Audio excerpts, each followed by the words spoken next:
It's time for another Dice Tower review with the Chief, Bart Brunsheen.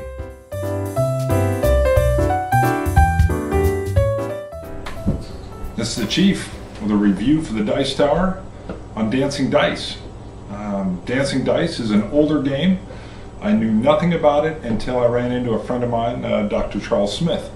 And he was shrinking his games down, getting ready for a move, and he gave it to me. So thanks, Doc. He hates when I call him that. Thanks, Chuck. And I wanted to do a review on it. I was very surprised. When I saw the cover, I thought, well, no wonder he's giving me this game. This is a game about dancing with a very kind of odd cover. The kind of cover that I just anticipated taking to my board game group and having them go, oh yeah, we could, oh, you got that. We've been waiting for it for a long time. But here's the deal, it's fun. It's a quick filler.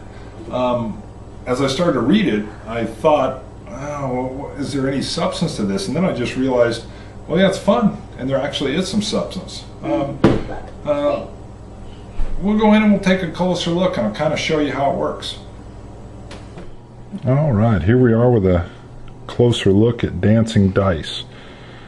First thing I'm going to show you are the dice you're going to be rolling. I'll show you a little bit closer look here. Coolest thing about this is the number on the dice is the number of feet you can see. So 3, 2, 1, here's a 5. Got this huge crowd of feet when you have a 6. So, and the color does matter.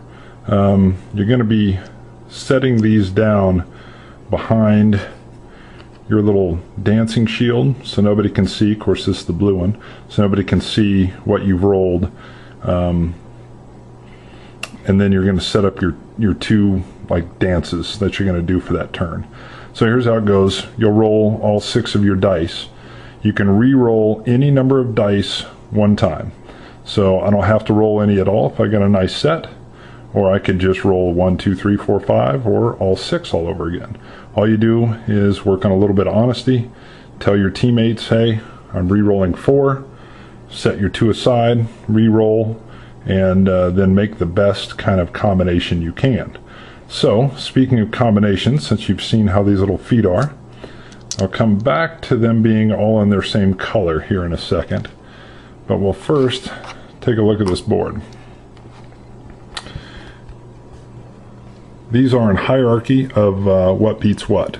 So if you get 3 ones and they all happen to be same color, if they're all red ones, that would be a perfect boogie. So if another player were to get a bunch of ones that were a combination of their red color or blue color, they wouldn't have a perfect boogie. But if you did it with all of the red ones, it would be a perfect one. And then you can see it just goes down. All 2s would be a tap dance, the cha-cha.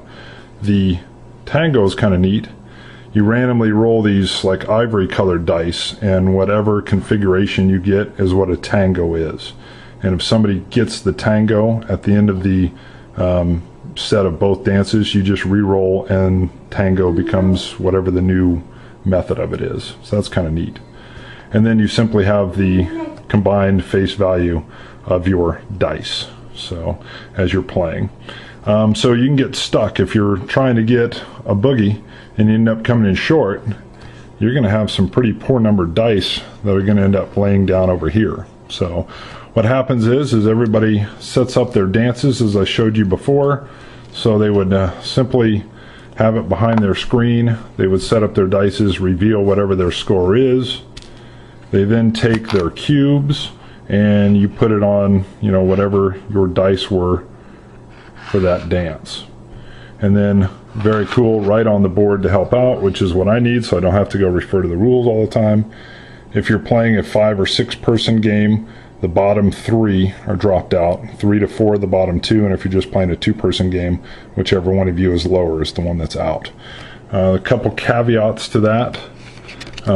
First of all, the shield has a cool little deal that re-explains kind of what the dances are over here. And then they explain what a rock and a gala are. A rock and a gala have the ability to, you still total up your value, but if you end up coming in, you set them up here, both sets of your dice, and it keeps you from losing any endurance. I haven't explained endurance yet, but that's how you lose the game.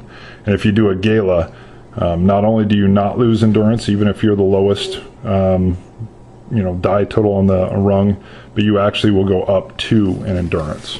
And endurance is this other little area here where you can see the dancers slowly getting more and more tired as it goes until they, I guess, pass out.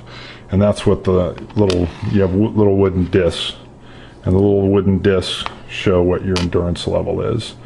And there is player elimination here, but this is a very quick game. It's really basically a filler game. I was playing it in 10 minutes and it was over. So player elimination isn't huge. Literally at our board game group, we pulled this out because we were waiting on some more people to show up. I pulled it out. Some people looked at me funny because of the cover and dancing dice. We played it, had a little bit of fun, and more people showed up, and we were able to get into a meatier game. And that's how I use it. So, fun though. I actually like this a lot. It's not rated real high on BGG, but you'll hear a lot of the people saying the exact same thing. It's just kind of fun. So, and it's real manly. Anytime you're doing anything called dancing dice, it's just real manly as you're playing it. So, I believe that's about it. All right, we're going to go to the review. All right, we're back. You've seen the dice rolling. There's tons and tons of dice rolling. It's got a little bit of a Yahtzee feel, as you've already seen. If you like rolling dice and you want a quick 10, maybe 15-minute filler, I haven't played it with the full complement, which is 6 people.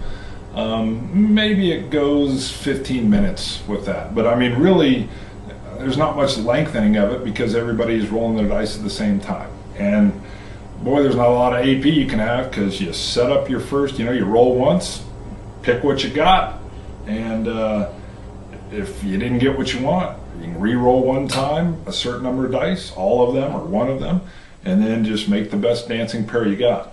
One thing I did like about it is, if you get, maybe you got one set of dice that's a really high number, you might want that to be your second dance because you're doing 2 dances, the first row of 3 and the second row of 3. And if you call it right, you might have a weaker dice set, but if you've got it in the order that allows you to play your strength to their other opponent's weaknesses, you can pull off a surprising kind of victory, at least for the dance round. So lots of dice rolling. The only thing that affected me, I'm so used to seeing numbers or pips that I would have to it took me a while to get used to picking out the little dancing feet. All right, 1, 2, and 3 are fine.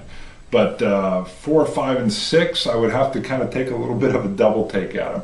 But I love the idea that they're not normal dice, they're unique. So 6, like I said, handles up to 6. So fun, fast, filler. Go out and find it if you can and use it as that, and I almost guarantee you're going to love it. So as long as you like rolling dice, you're going to dig it. That's it. Oh, it's Thanksgiving, so I know this tablecloth would win like the deal on BGG for horrible tablecloths. When I'm doing my tight shots, you'll notice I'm using a different background, but my wife set all this up, so I'm not tearing it all down. I debated getting it down, but I just have to put it back up. So sorry about the festive Thanksgiving tablecloth. See you guys. It's the Chief from the Dice Tower. Thanks for watching our review today. For more information about board games, as well as the #1 board game audio podcast, check out Dicetower.com for reviews, interviews, and more. I'm Eric Summerer, and you've been watching The Dice Tower.